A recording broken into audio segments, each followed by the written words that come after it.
Ja mis see nüüd oli? Ära põe! Siin ei ole kuskil ühtegi prügikasti. Prügikasti? Võta see nüüd välja sealt ja võta teised ka kaasa.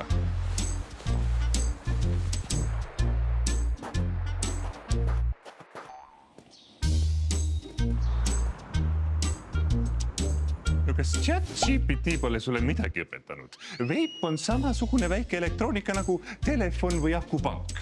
Ja veel ohtlik jääde peale selle. Siia käib. Ja vanaema.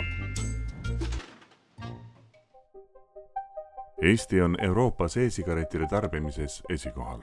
Tihti arvatakse, et e-sigarett on tervisele ohutu. Tegelikult võib ühes veibis olla sama palju sõltuvust tekitavat nikotiini kui 2 pakis suitsus. Veipimisel hingad sisse mürgiseid kemikaale, näiteks atsetooni, pliid ja arseeni.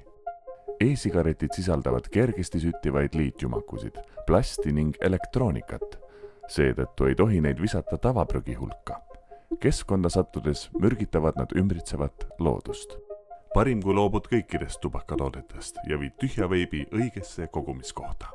Jäta meelde, kasutatud e-sigaretid vii müügikohta, suuremates kaubanduskeskustes või jäätmejaamades asuvatesse väike elektroonika kogumiskastidesse, spetsiaalsetesse e-sigarettide kogumiskastidesse.